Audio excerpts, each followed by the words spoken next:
Welcome to 360 Tamil. இன்னைக்கு இந்த வீடியோல நம்ம எந்த படத்தோட எக்ஸ்பிளனேஷன் பத்தி பார்க்க போறோம்னா, தெலுங்கு சினிமால இந்த வருஷம் வெளியான சிரஞ்சீவா அப்படின்ற படத்தை பத்தி தான் பார்க்க போறோம். இது ஒரு சூப்பர் நேச்சுரல் த்ரில்லர் படம்னு சொல்லலாங்க.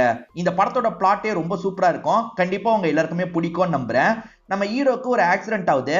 ஆக்சிடென்ட்ல இருந்து வெளியே வரவருக்கு எல்லாருமே என்னைக்கு சாவாங்கன்றது தெரியுது. உதாரணத்துக்கு 100 வயசுல சாவாங்கன்னா 100ன்ற வரி தெரியுது, 80 வயசுல சாவாங்கன்னா 80ன்னு தெரியுது, இன்னும் 2 நாள்ல சாக போறாங்கன்னா 2 நாள்னு தெரியுது. இந்த மாதிரிலாம் தெரியறதுனால இவர் என்னென்ன பிரச்சனையை ஃபேஸ் பண்றாரு, இதை இவருக்கு சாதகமா பயன்படுத்தி காசு சம்பாதிக்க முடியுமான்ற மாதிரிலாம் ட்ரை பண்றாரு. இதுக்கப்புறம் இந்த கதையில என்ன மாதிரியான விஷயங்கள்லாம் நடந்ததுன்னு சொல்றதுதான் மீதி கதையா இருக்கும். கண்டிப்பா உங்க எல்லாருக்குமே இந்த படத்தோட கதை பிடிக்கும்னு நம்புறேன். எக்ஸ்பிளனேஷனுக்குள்ள போறதுக்கு முன்னாடி வீடியோக்கு ஒரு லைக்க போடுங்க. இந்த எக்ஸ்பிளனேஷன் பிடிச்சிருந்ததுன்னா ஐப்னு ஒரு ஆப்ஷன் இருக்கும், அதுவும் பண்ணுங்க. அப்பதான் உங்களை மாதிரி பாக்குற நிறைய பேர்கிட்ட இந்த வீடியோ கொண்டு போய் சேர்க்கப்படும். மேற்கொண்டு பேசி டைம் வேஸ்ட் பண்ணாம நம்ம நேரடியா எக்ஸ்பிளனேஷனுக்குள்ள போயிடலாம். படத்தோட ஸ்டார்டிங் சீனே நம்ம ஹீரோவை காட்டுறாங்க. இவரோட பேரு சிவா அப்படின்றது. இவர் ஆம்புலன்ஸ்ல வந்துட்டு இருக்கும் போது குறுக்க ஒரு எரும மாடு கண்ணுக்கு தெரியுது. இவர் யாடகரமா வண்டியை திருப்புறாரு, அதனால ஆக்சிடென்ட் ஆயிருது. இவர் ஆக்சிடென்ட் ஆகி ஹாஸ்பிட்டல்ல இருக்கும் போது சில விஷயங்களை நமக்கு காட்டுறாங்க. சின்ன பையனா இருக்கும் போது சிவாக்கு உடம்பு முடியாம போயிடும். குழந்தைக்கு ஏதாவது ஆயிட போது ஹாஸ்பிட்டலுக்கு வாங்கன்னு ஒய்ஃப் கூப்பிடுறாங்க. ஹஸ்பண்ட் சுத்த பொறுப்பே இல்லாதவரா இருப்பாரு. டாக்டர் வரட்டும், நம்ம அதுக்கப்புறமா பாத்துக்கலாம், நீ பயப்படாதன்ற மாதிரிலாம் சொல்லிட்டு இருக்காரு. இவங்களுமே ஹஸ்பண்ட போட்டு திட்டுறாங்க. அப்பன்னு பார்த்து ஒரு குருஜி இந்த இடத்துக்கு வராரு. அந்த குருஜி இருக்கார்ல, இவன் உயிர்லாம் அவ்வளவு சீக்கிரம் போகாது, இவன் மத்தவங்க உயிர் எப்ப போகும்ன்றதையே கண்டுபிடிக்கிற வல்லமை பெற்றவன் அப்படின்ற மாதிரிலாம் சொல்லிட்டு இருக்காரு. இப்ப பிரசன்ட்ல ஆக்சிடென்ட் ஆன ஹீரோ கண்மொழிகிறாரு. இவருக்கு பெரிய ஆக்சிடென்ட் ஆயிருக்கும், ஆனா காயம்லாம் பெருசா படல. என்ன காயம் படாம இருக்குன்ற மாதிரி இவரும் யோசிச்சுட்டு இருக்காரு. நல்ல வேலை நீங்க தப்பிச்சீங்க அப்படின்ற மாதிரிலாம் டாக்டர் லேடி சொல்லிட்டு இருக்காங்க. ஆம்புலன்ஸும் ரொம்ப சேதமாயிருக்கும். இவருக்கு தெரிஞ்ச அண்ணனுமே விசாரிக்கிறதுக்காக வராரு. அப்ப ஹீரோ இருக்கார்ல, குறுக்க ஒரு எரும மாடு வந்துருச்சுன்னு, அதனாலதான் ஆக்சிடென்ட் பண்ணிட்டேன்ற மாதிரி சொல்லிட்டாரு. டே, இப்பதான் சிசிடிவியை பார்த்துட்டு வரேன், குறுக்க எரும மாடுலாம் வரல, நீ தான் வண்டியை திருப்பி இருக்க, ஆக்சிடென்ட் பண்ணிருக்க அப்படின்ற மாதிரிலாம் சொல்லிட்டாரு. இது குறுக்க எரும மாடு வரலையான்ற மாதிரி ஹீரோவை இந்த இடத்துல முடிச்சிட்டு இருக்காரு. டாக்டர் நான் போலாமான்னு கேட்கிறாரு. எப்பனாலும் நீங்க போலாம் அப்படின்ற மாதிரி சொல்லிட்டாங்க. இவர் இப்பயே போகணுன்ற மாதிரி இங்க இருந்து கிளம்ப ஆரம்பிக்கிறாரு. வெளியே வந்தோன்னா வெயில சுள்ளுன்னு இவரோட மூஞ்சில அடிக்குது. இவர் முகத்தெல்லாம் மறைச்சிட்டு இருக்காரு. இப்ப திடீர்னு பார்த்தா எல்லார் தலையிலயும் ஏதோ தெரியுது. என்ன எல்லார் தலையிலயும் ஏதோ தெரியுது அப்படின்ற மாதிரி இவரும் கொஞ்ச நேரம் கவனிச்சிட்டு இருக்காரு. அது தெரியறது போகவே மாட்டேங்குது. சரி டாக்டர் கிட்ட கேட்போன்ற மாதிரி டாக்டர் லேடிக்கு கால் பண்ணி கேட்கிறாரு.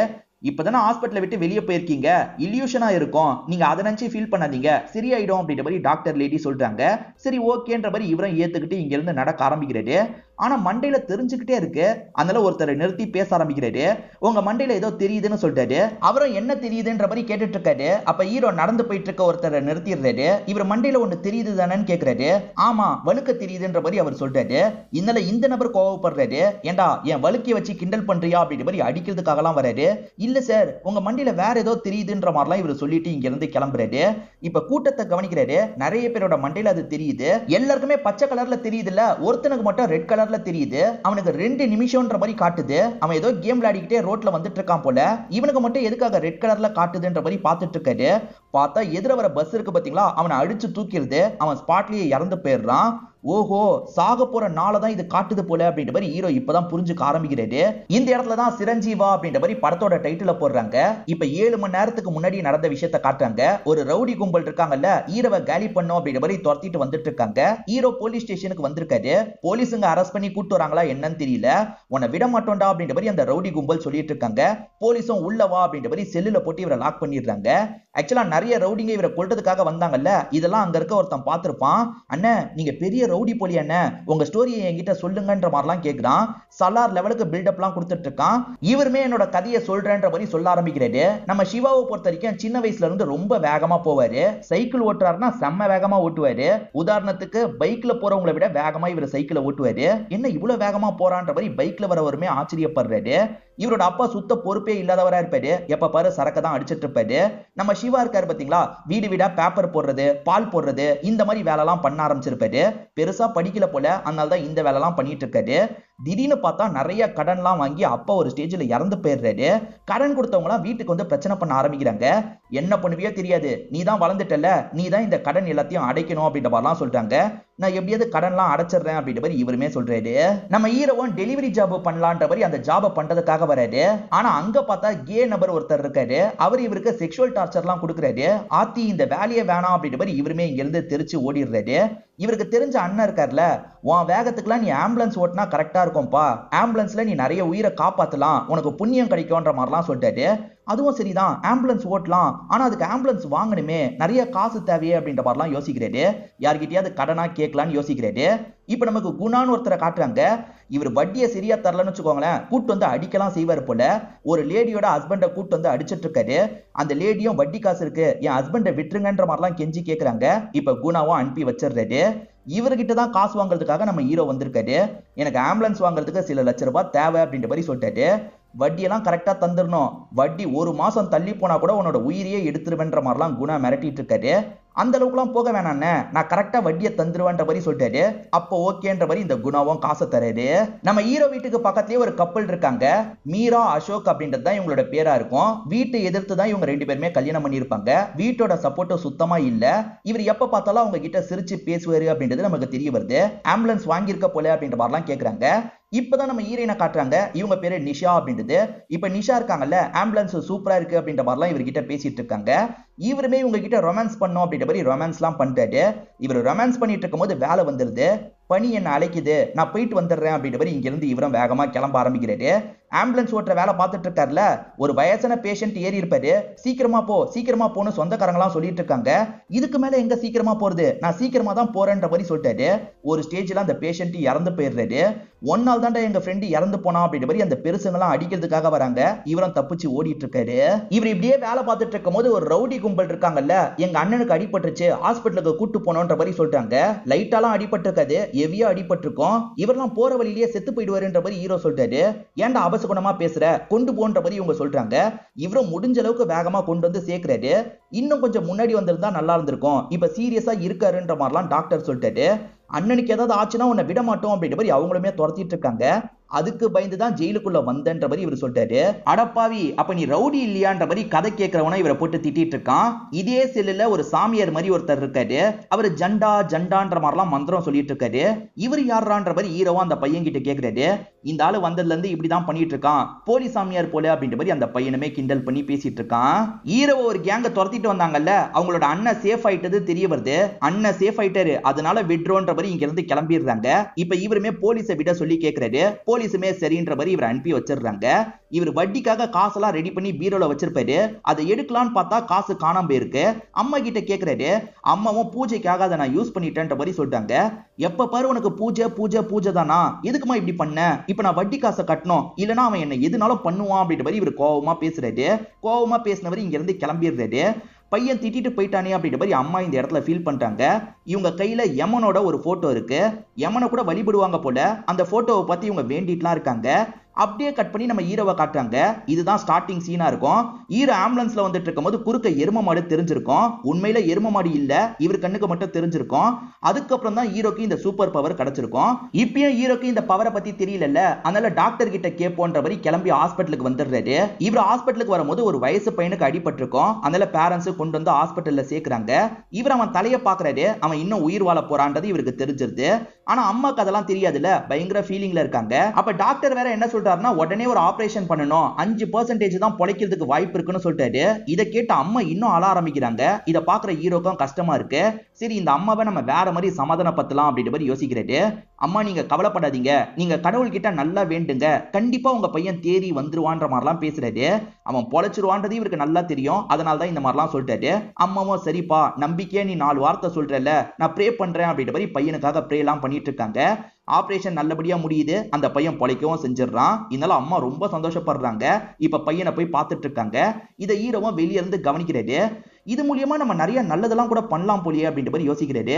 சரி கிளம்பலாம் அப்படின்ற மாதிரி இங்க இருந்து கிளம்புறாரு. இப்ப வீட்டுக்கு வந்தவர அம்மாக்கு என்ன காட்டுது பார்க்கலாம்னு நினைக்கிறாரு. 100 வருஷம்ன்ற மாதிரி காட்டுது. அம்மா நீ 100 வருஷம் இருப்பமா அப்படின்ற மாதிரி சொல்லிட்டாரு. என்னடா திடீர்னு இப்படி சொல்ற அப்படின்ற மாதிரி அம்மா கேக்குறாங்க. அப்ப கேர்ள் ஃபிரெண்ட் நிஷா இந்த இடத்துக்கு வராங்க. நிஷா 80 வயசு வரைக்கும் இருப்பாங்கன்ற மாதிரி காட்டுது. நீ 80 வயசு வரைக்கும் நல்லபடியா இருப்பேன்னு சொல்லிட்டாரு. எப்பவுமே 100 வயசுன்னு தானே சொல்லுவாங்க, நீ என்ன 80 வயசுன்னு சொல்றன்ற மாதிரி கேக்குறாங்க. அதான் ஏற்கனவே 20 வயசுக்கு மேல ஆயிடுச்சுல, அதனால தான் அப்படி சொன்னேன்ற முடியலன்ற மாதிரி சமாளிக்கிறாரு. இவர் எத்தனை வயசு வரைக்கும் உயிரோட இருப்பாருன்றதை செக் பண்ணலான்ற மாதிரி கண்ணாடிக்கு வந்து பாக்குறாரு. பார்த்தா இவர் எத்தனை வயசு வரைக்கும் இருப்பாருன்றது காட்ட மாட்டேங்குது. அம்மாக்கு கேர்ள் ஃப்ரெண்டுக்கு காட்டுது, இவருக்கு மட்டும் காட்ட மாட்டுது. இப்போ ஒரு கட்சியில மினிஸ்டர் பதவியை யாருக்கு தரலான்ற மாதிரி யோசிச்சுட்டு இருக்காங்க. அப்ப இந்த கட்சியை சேர்ந்த ராஜையான்னு ஒருத்தர் வந்திருக்காரு. இவர் ஏற்கனவே எம்எல்ஏவா இருக்காரு. எப்படியாவது மினிஸ்டராவும் மாறணும்ன்ற மாதிரி சீட்டை எனக்கு தாங்கன்ற மாதிரி கேட்கிறாரு. இங்க இருக்க எல்லாருமே அதுக்கு எதிர்ப்பு எல்லாம் தெரிவிச்சிட்டு இருக்காங்க. அப்ப இவர் எல்லாருக்கும் ஸ்வீட் பாக்ஸ் தராரு. அதை ஓபன் பண்ணவங்க ஷாக் ஆயிடுறாங்க. ஏன்னா ஸ்வீட் பாக்ஸ்ல இவங்க சொந்தக்காரங்களோட விரல் இருக்கு. என்னை எதிர்த்து பேசுனீங்கன்னா இந்த வாட்டி விரல் வந்தது இல்ல, அடுத்த வாட்டி தலை வரும்ன்ற மாதிரி சொல்லிட்டாரு. அதனால எல்லாருமே இவரே இருக்கட்டும், இவரோட பெரிய மேல் இடத்துல சொல்லுங்கன்ற மாதிரிலாம் சொல்றாங்க. இப்ப ராஜையாவும் கெத்தா இங்க இருந்து கிளம்பி போறாரு. நம்ம ஹீரோவும் இந்த பவரை வச்சு காசு பார்க்கணும் அப்படின்ற மாதிரி யோசிக்கிறாரு. யாருக்கு கம்மி ஆயில் காட்டுதோ அவங்களை எப்படியாவது காப்பாத்தி காசு சம்பாதிக்கலாம் நினைக்கிறாரு. ஒருத்தர் கொஞ்ச நேரத்துல சாக போறதா காட்டுது. இவருமே ஹெல்ப் பண்ணலான்னு பக்கத்துல போய் பேசுறாரு. இன்னும் 7 நிமிஷத்துல நீங்க சாக போறீங்க, நான் உங்க லைஃபை காப்பாத்துறேன், எனக்கு காசு தாங்கன்ற மாதிரிலாம் கேட்கிறாரு. அதெல்லாம் எனக்கு நம்பிக்கை இல்லைன்ற மாதிரி அவர் பாட்டுக்கு நடந்து போறாரு. இவர் எப்படி சாக போறாரு, இந்த இடத்துக்கு போக விடக்கூடாது, அந்த இடத்துக்கு போக விடக்கூடாது அப்படின்ற மாதிரி ப்ரொடெக்ட் பண்ணிக்கிட்டே வந்துட்டு இருக்காரு. அதெல்லாம் கண்டுக்காம அவர் பாட்டுக்கு நடந்து போயிட்டு இருக்காரு.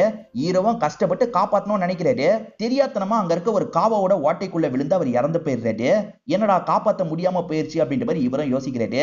சரி அடுத்த ஆளை பார்க்கலாம் அப்படின்ற மாதிரி இவருமே தேட ஆரம்பிக்கிறாரு. ஒருத்தர் இன்னும் கொஞ்ச நேரத்துல சாக போறான்ற மாதிரி காட்டுது.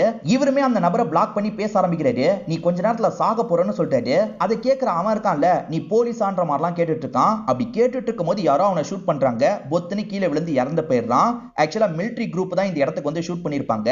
இவன் தீவிரவாதிப்பா, நீ பிளாக் பண்ணதுனால தான் நாங்க ஷூட் பண்ண முடிஞ்சது, நன்றின்ற மாதிரிலாம் சொல்லிட்டாங்க. எனக்கு சன்மானமா ஏதாவது காசு கிடைக்குமான்னு கேட்கிறாரு.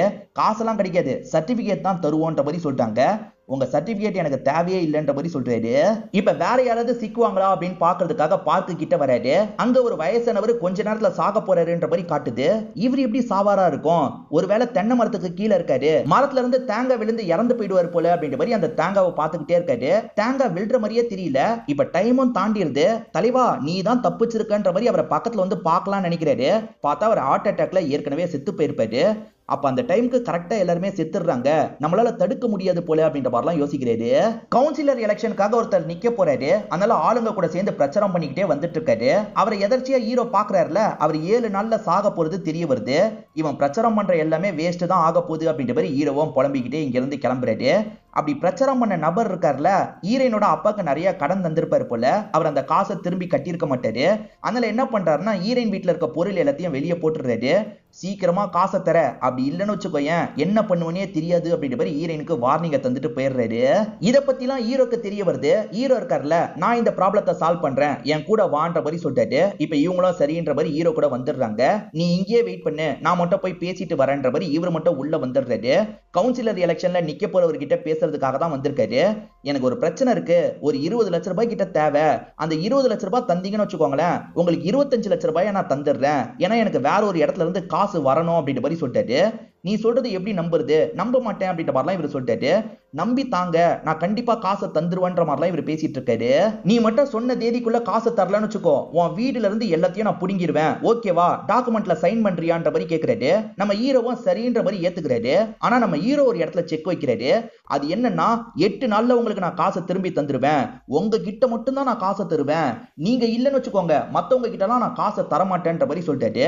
அதான் நான் இருக்க போறேன்ல, நான் தான் உங்ககிட்ட இருந்து காசை வாங்குவேன், போதுமா, இப்ப சைன் பண்ணுன்னு சொல்றாரு. ஹீரோவும் சந்தோஷமா சைன் பண்ணிடுறாரு. ஏன்னா 7 நாள்ல இவர் செத்துருவார்ல, அந்த தைரியத்துல தான் சைன் பண்ணி காசெல்லாம் வாங்கியிருக்காரு. இதெல்லாம் ஹீரோயின் கிட்ட தராரு. சீக்கிரமா வீட்டுல இருக்க எல்லா பிரச்சனையும் முடின்ற மாதிரி சொல்றாரு. இந்த காசை வச்சு இவங்களுமே மேனேஜ் பண்ணிட்டு இருக்காங்க. இப்ப எதர்ச்சியா ஹீரோயினோட அப்பாவை கவனிக்கிறாரு. அவர் 2 நாள்ல சாக போறாருன்ற மாதிரி காட்டுது. இவன் குடிக்கிற குடிக்கலாம் எப்பயோ செத்துருக்கணும், 2 நாள்ல சாக போறானா, சாகட்டோன்ற மாதிரி யோசிக்கிறாரு. ஹீரோக்கு குணான்னு ஒருத்தர் காசு தந்தாரு பாத்தீங்களா, அவர் தான் கவுன்சிலர் எலெக்ஷன்ல நின்னு ஜெயிக்கணும்னு யோசிச்சிருப்பாரு. இப்ப வேற ஒருத்தர் நிக்கிறான்ல, அதுல இவருக்கு விருப்பம் இல்ல, அவன் கதையை எப்படியாவது முடிக்கணும் அப்படின்ற மாதிரி ஆளுங்க கூட டிஸ்கஸ் பண்ணிட்டு இருக்காரு. அப்பதான் காசு தரதுக்காக ஹீரோ வந்திருப்பாரு. இவங்க பேசின எல்லாத்தையும் கேட்டிருப்பாரு. என்ன, அவரோட கதையை முடிக்கணும் அவ்வளவுதானே, 7 நாளுக்குள்ள அவரோட கதையை முடிக்கிறேன்ற மாதிரி இவர் சொல்லிட்டாரு. உன்னை எப்படா நம்புறது அப்படின்ற மாதிரி குணா கேட்கிறாரு. கவலையே படாதீங்க, யாருக்கும் தெரியாத மாதிரி நான் கதை முடிக்கிறதுல ஸ்பெஷலிஸ்ட்ன்ற மாதிரி ஹீரோ சொல்லிட்டாரு. உன்னை நம்பி இவ்வளவு பெரிய விஷயத்தை தர முடியாது, நீ மாட்டிக்கிட்டனா நானுமே மாட்டிப்பேன்ற மாதிரி குணா சொல்லிட்டு இருக்காரு. நான் சொல்றதை நம்பல, சரி இன்னும் 2 நாள்ல ஒருத்தனோட கதையை நான் முடிக்க போறேன். நான் எந்த ஒரு விஷயமும் பண்ணாம அவன் கதையை முடிப்பேன், எந்த நேரம் எந்த நிமிஷம் அவன் கதையை முடிப்பன்றத கூட சொல்றேன்ற மாதிரி சொல்லிடுறாரு. ஏன்னா ஹீரோயின் அப்பா 2 நாள்ல சாக போறது இவருக்கு தெரியும்ல, கரெக்டா அந்த டைமிங்க சொல்லிடுறாரு. அவர் செத்து போயிட்டா என்கிட்ட வந்து பேசுங்கன்னு கிளம்பிடுறாரு. ஹீரோ வீட்டுக்கு பக்கத்துல அசோக் மீரான்னு ஒரு ஜோடி இருக்கிறதா சொன்னோம் பாத்தீங்களா, ராக்கி கயிறு கட்டுற நாளா இருக்கும். எனக்கு கட்டுறதுக்கு தம்பி கூட இல்லையேன்ற மாதிரி அவங்க புலம்பிட்டு இருக்காங்க. எப்படி சமாதானம் சொல்றதுனே தெரியலன்ற மாதிரி அசோக் சொல்றாரு. அதுக்கு ஹீரோ பக்கத்துல வந்து பேச ஆரம்பிக்கிறாரு. நீங்க என்ன தம்பியா நினைச்சீங்கன்னு நினைச்சேன், அப்படி நினைக்கலையாக்கான்ற மாதிரி ஃபீலிங்கா பேசுறாரு. இவங்களோட மனசை மாத்துறாரு. இப்ப இவங்களுமே இவர் கையில கட்டலாம் அப்படின்ற மாதிரி ராக்கி எல்லாம் கட்டி விட்டுட்டு இருக்காங்க. அதுக்கப்புறம் இவங்க 4 பேருமே சேர்ந்த மாதிரி வெளியெல்லாம் சுத்தி டைம் ஸ்பெண்ட் பண்றாங்க. இத ஒரு சாங் மாதிரி நமக்கு காட்டுறாங்க. ஹீரோயினோட அப்பா குடிச்சு குடிச்சு இறந்து போயிடுறாரு. இந்த இடத்துக்கு அந்த குணாவும் ஆளுங்களோட வந்திருக்காரு. எக்ஸாக்டா எந்த டைம் சாவாருன்றது முதற்கொண்டு ஹீரோ சொல்லியிருப்பாரு. அந்த டைம் தான் அவர் செத்தாரான்றதை கன்ஃபார்ம் பண்ணு அப்படின்ற மாதிரி ஆளுகிட்ட சொல்லிட்டாரு. ஆமா அதே டைம் தான் அவன் இறந்து போயிருக்கான்ற மாதிரி ஆளுங்க சொல்றாங்க. சோ இவங்கிட்ட நம்பி வேலையை தரலான்ற மாதிரி குணா யோசிக்கிறாரு. இந்தா இதுல நீ கேட்ட காசு இருக்கு, சந்தேகமே வராம அந்த எலெக்ஷன்ல நிக்க போறவனோட கதையை முடிக்கணும்னு சொல்றாரு. ஹீரோ கிளம்பி போனதுக்கு அப்புறம் அவனை ஃபாலோ பண்ணு அப்படின்ற மாதிரி குணா அடியாள் கிட்ட சொல்லிடுறாரு. இப்ப ஹீரோ கிட்ட நிறைய காசு இருக்குல்ல, கடன் எல்லாத்தையும் மொத்தமா அடைச்சிடுறாரு. அம்மா எந்த பூஜைனாலும் பண்ணுங்க, எந்த கோயிலுக்குனாலும் போங்கன்ற மாதிரி அம்மாக்கும் நிறைய காசு தராரு.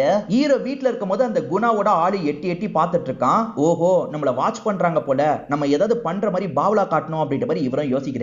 இப்ப இவர் இருக்கார்ல, பிளாக் மேஜிக் பண்ற மாதிரிலாம் சில விஷயங்களை பண்ணிட்டு இருக்காரு. இது எல்லாத்தையும் அந்த அடியாள் கவனிக்கிறாரு. அவருமே என்னென்னமோ அவன் பண்ணிட்டு இருக்கான் பாஸ் அப்படின்ற மாதிரி குணா கிட்ட சொல்லிட்டாரு.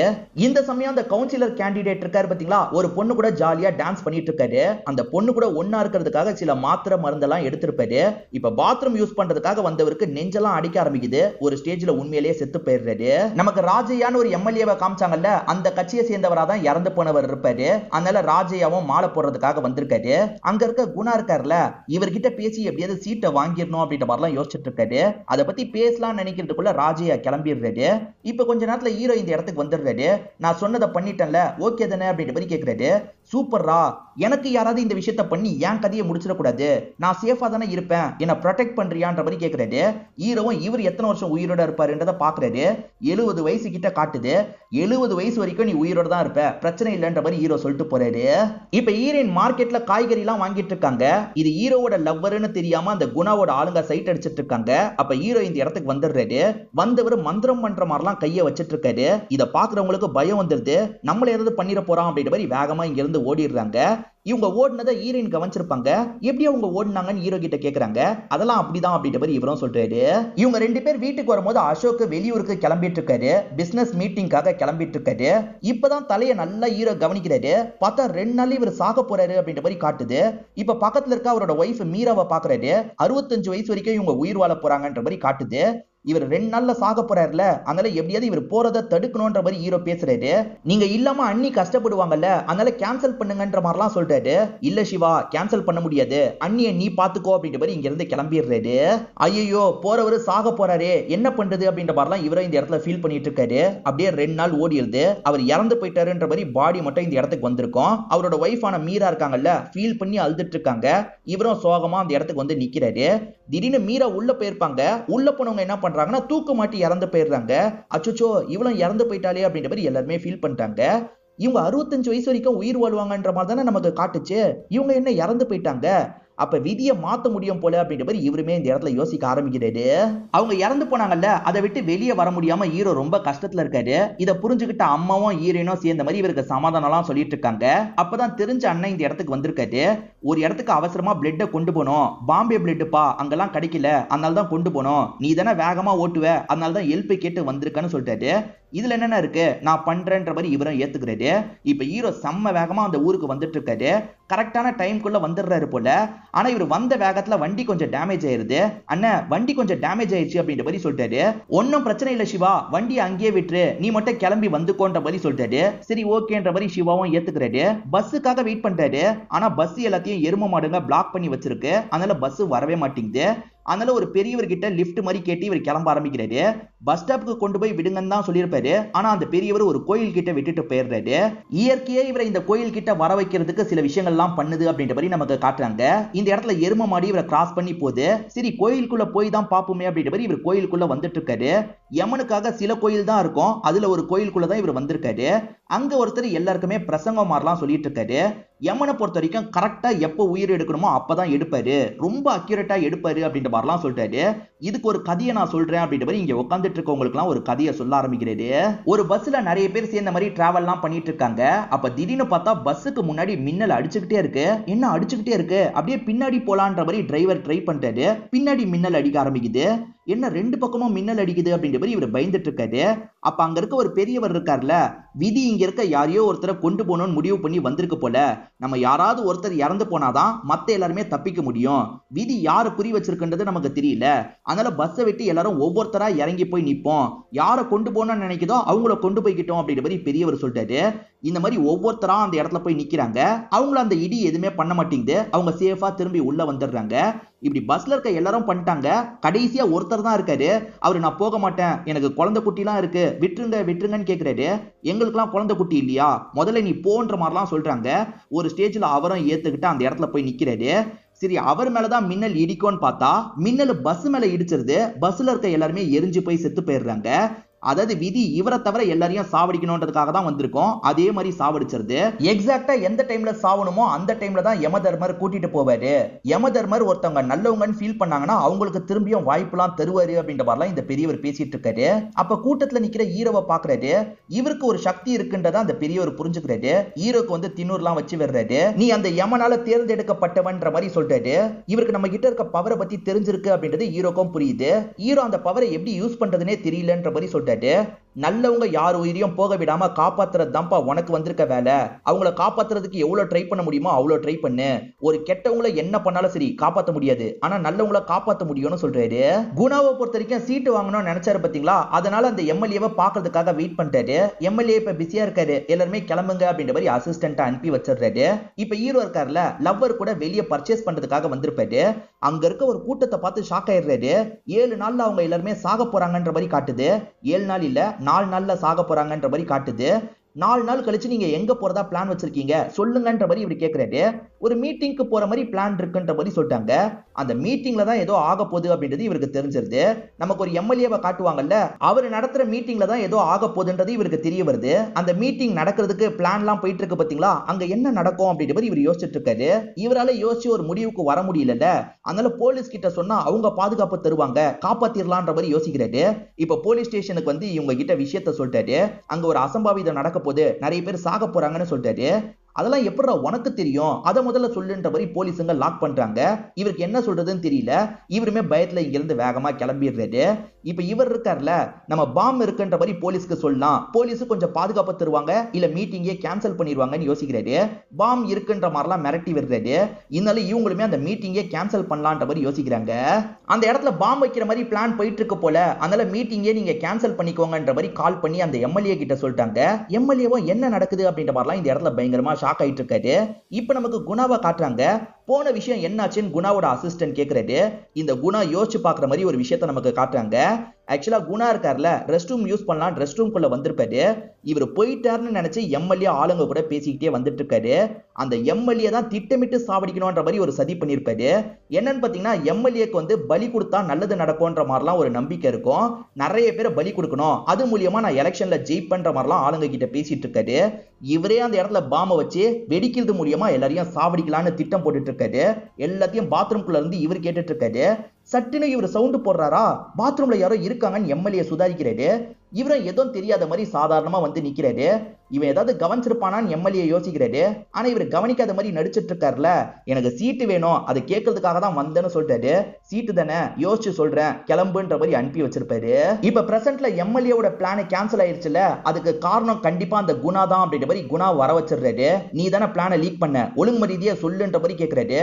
நான் இன்னைக்கு ஒட்டி கேட்டது உண்மைதான், ஆனா அந்த பிளானை நான் லீக் பண்ணல, நான் சொல்றதை நம்புங்க அப்படின்ற மாதிரி குணாவும் இந்த இடத்துல சொல்லிட்டு இருக்காரு. அப்பதான் ஆளுங்க இருக்காங்கல்ல, குணா பண்ணலன இவன் தான் பண்ணிருக்கான்ற மாதிரி ஹீரோவை இழுத்துட்டு வந்துட்டு இருக்காங்க. ஆக்சுவலா ஹீரோ முதல்லயே போலீஸ் கிட்ட சொல்லி நிறுத்த சொன்னார்ல, அதனால போலீஸ் இவன் ஏதாவது பண்ணிருக்க வாய்ப்பு இருக்குன்னு இன்ஃபர்மேஷன் கொடுத்திருப்பாரு. அது மூலியமா தான் ஹீரோவை லாக் பண்ணி இந்த இடத்துக்கு இழுத்துட்டு வந்துட்டு இருக்காங்க. சார் நான் உங்களுக்கு உதவி தான் பண்ணிருக்கேன், அந்த இடத்துல நிறைய பேர் சாவற மாதிரி இருந்தது, அதை தடுக்கிறதுக்காக தான் இப்படி பண்ண அப்படின்ற மாதிரிலாம் ஹீரோ சொல்லிட்டு இருக்காரு. அதுக்கு இவர் இருக்கார்ல, டே சாவடிக்கிறது தாண்டா என்னோட பிளான் அப்படின்ற மாதிரிலாம் சொல்லிட்டாரு. அப்ப நீங்க தான் பாம் வைக்கிற மாதிரியே பிளான் இருந்ததான்ற மாதிரி ஹீரோ கேட்கிறாரு. ஆமான்ற மாதிரிலாம் இவர் சொல்லிட்டாரு. எல்லாத்தையும் கெடுத்துட்டல, உன்னை விட மாட்டேன்டா அப்படின்ற மாதிரி ஹீரோவை போட்டு பயங்கரமா அடிக்கிறாரு. ஹீரோவும் தடுத்து சண்டை போட்டுட்டு இங்க இருந்து தப்பிக்கிறதுக்கு ட்ரை பண்ணிட்டாரு. ஆனா இவர் இருக்கார்ல, திரும்பி ஹீரோவை லாக் பண்ணிடுறாரு. எலெக்ஷன்ல ஜெயிக்கிறதுக்கு எவ்வளவு கணக்கு போட்டு வச்சிருந்தேன் தெரியுமா, எல்லாத்தையும் கெடுத்துட்டு அப்படின்ற மாதிரி கண்ணை வச்சு ஷூட் பண்றதுக்காக வராரு. அப்பதான் ஹீரோ அவர் போட்டிருக்க டாலரை கவனிக்கிறாரு. அதே மாதிரி கையில பச்சை குத்தி இருக்கிறத கவனிக்கிறாரு. இப்பதான் ஹீரோ யோசிச்சு பாக்குற மாதிரி ஒரு விஷயத்த நமக்கு காட்டுறாங்க. ஆக்சுவலா ஹீரோ ஜெயில ஒரு பையன் கிட்ட பேசிட்டு இருக்கும் போது அங்க இருக்க ஒரு சாமியாரை கலாய்ச்சாங்கல்ல, அப்படி கலாய்ச்சிட்டு இருக்கும் போது அந்த சாமியார் டென்ஷன் ஆயிடுறாரு. நான் ஜண்டான்னு ஒருத்தனை வேண்டிட்டு இருக்கேன், அந்த ஜண்டா கிட்ட நம்ம எது கேட்டாலும் கிடைக்கும், என்ன போலீஸ் சாமியார்னு சொன்னீங்கன்னா அவ்வளவுதான் அப்படின்ற மாதிரிலாம் கோவமா பேசியிருப்பாரு. அவர் என்ன சிம்பிளை காமிச்சாரோ அந்த சிம்பிளை தான் இவர் போட்டிருக்காரு. சோ அந்த ஜண்டா வச்சு ஏமாத்தலான்ற மாதிரி ஹீரோ யோசிக்கிறாரு. இப்ப ஹீரோ உடம்புக்குள்ள ஜண்டா வந்த மாதிரிலாம் பேச ஆரம்பிக்கிறாரு. நான் தான் உன்னோட ஜண்டா வந்திருக்கேன், என்னையே கொல்ல போறியா, நான் உன் நல்லதுக்காக தான் இந்த விஷயத்த பண்ணன்ற மாதிரிலாம் சொல்லிட்டாரு. ஆனா அதெல்லாம் அவர் நம்ப மாட்டாரு. நீ ஜண்டான்றதை நான் எப்படி நம்புறது அப்படின்ற மாதிரிலாம் கேட்டுட்டு இருக்காரு. ஹீரோ நம்ப வைக்கிறதுக்கு ஏதாவது பண்ணணும் அப்படின்ற மாதிரி யோசிக்கிறாரு. இங்க இருக்க எல்லாரையும் சுத்தி முத்தி பாக்குறாரு. அதுல ஒருத்த மட்டும் ஒரு நிமிஷத்துல சாக போறான்ற மாதிரி காட்டுது. இப்ப இவர் என்ன பண்ணிட்டாருன்னா, அவனை நான் சாவடிச்சு காட்டவா, அவனை நான் சாவடிச்சு காட்டவா அப்படின்ற மாதிரி பவரை யூஸ் பண்ற மாதிரிலாம் பண்ணிட்டு இருக்காரு. அவனுமே கொஞ்சம் பயந்த மாதிரி பார்த்துட்டு இருக்கான். தெரியாதனமா ஸ்லிப் ஆன மாதிரி அவன் மேல இருந்து பொத்துன்னு கீழே விழுந்து இறந்து போயிடுறான். எல்லாருமே என்ன நினைக்கிறாங்கன்னா, ஹீரோ தான் பவர் மூலியமா அவனை சாவடிச்சிட்டாருன்ற மாதிரி நினைக்கிறாங்க. அதனால செம்மையா பயப்படுறாங்க. உண்மையிலேயே ஜண்டா தான் வந்திருக்கு போல அப்படின்ற மாதிரி எல்லாருமே இவரை வணங்கிட்டுலாம் இருக்காங்க. ஜண்டா நான் எலெக்ஷன்ல ஜெயிக்கணும், அதுக்கு ஏதாவது வழி சொல்லு அப்படின்ற மாதிரிலாம் அந்த ராஜையா கேட்கிறாரு. நீ சாதாரணமா நில்லு, எலெக்ஷன்ல ஜெயிச்சிருவே அப்படின்ற மாதிரி இவரும் சொல்லிட்டாரு. சரி ஓகே ஜண்டான்ற மாதிரி இவர் ஏத்துக்கிறாரு. முதல்ல விடுங்கடா அப்படின்ற மாதிரி ஆளுங்க கிட்ட சொல்லிட்டாரு. அவங்க கயரெல்லாம் கலட்டி ஹீரோவை இங்க இருந்து போக விடுறாங்க. ஹீரோ டிராமா பண்ணி இங்க இருந்து தப்பிச்சிட்டாரு அப்படின்ற மாதிரி நமக்கு காட்டுறாங்க. இப்ப 4 நாள் முடிஞ்சிருது. அந்த பசங்க எல்லாருமே சேஃபா இருக்கணும்னு ஒரு இடத்துல வச்சிருப்பாரு. 4 நாள் முடிஞ்சா அவங்க சேஃபா இருக்காங்கல்ல, அவங்களை அனுப்பி வச்சிருன்ற மாதிரி ஹீரோயின் கிட்ட சொல்லிட்டாரு. இப்ப நியூஸ்ல ஒரு விஷயத்த பத்தி காட்டுறாங்க. அது என்னன்னு பாத்தீங்கன்னா, ஹீரோ கிட்ட அந்த எம்எல்ஏ பேசினார் பாத்தீங்களா, அதெல்லாம் யாரோ வீடியோ எடுத்திருக்காங்க போல. அதனால அந்த எம்எல்ஏ நிறைய பேரை சாவடிக்கிறதுக்கு திட்டம் போட்டுக்கிறத பத்தி எல்லாருக்கும் தெரிய வந்திருக்கு. இதை யாரு வீடியோ எடுத்ததுன்னு யோசிக்கும் போது குணா இந்த இடத்துக்கு வராரு. டே குணா, நீ தான் இந்த வீடியோவை எடுத்தியான்ற மாதிரி ஹீரோ கேட்கிறாரு. அது நானே அப்படின்ற மாதிரி அவரும் சாங்கு பாடுறாரு. அவர் அனுப்பிவிடும் போது அவர் ஓரமா மறைஞ்ச மாதிரி நின்றுப்பாரு. ஹீரோ கிட்ட பேசின எல்லாத்தையும் கேப்சர் பண்ணிருப்பாரு, மீடியா கிட்ட தந்திருப்பாரு. அது மூலியமா அந்த ராஜையாவோட எம்எல்ஏ பதவி இவருக்கு கிடைச்சிருக்கும். உனக்கு தான் நன்றி சொல்லணும்ன்றதுக்காக மாலையை போட்டுட்டு இங்க இருந்து கிளம்பி போறாரு. இதுக்கப்புறம் நம்ம நிம்மதியா இருக்கலாம்னு ஹீரோ யோசிக்கிறாரு. ஹீரோ சின்ன பையனா இருக்கும் போது ஒரு சாமியார் இவனால நிறைய நடக்கும்னு சொன்னார்ல, அந்த சாமியார் ஹீரோவை கூட்டு போறதுக்காக வந்திருக்காரு. நீங்க யாரு என்னன்ற மாதிரிலாம் ஹீரோ கேட்கிறாரு. உன்னால ஒரு வேலை ஆகணும் வான்ற மாதிரி அவர் இழுத்துட்டு போறாரு. இதோடயே இந்த படத்தோட கதையை முடிச்சிடுறாங்க. கண்டிப்பா இந்த படம் உங்க எல்லாருக்குமே பிடிச்சிருக்கும் நம்புறேன். இந்த வீடியோ உங்களுக்கு பிடிச்சிருந்ததுன்னா லைக் பண்ணுங்க, கமெண்ட் பண்ணுங்க, மறக்காம 360 தமிழ் சேனலை சப்ஸ்கிரைப் பண்ணுங்க. தொடர்ச்சியா இந்த மாதிரி வீடியோக்கள் வந்துகிட்டே தான் இருக்கும்.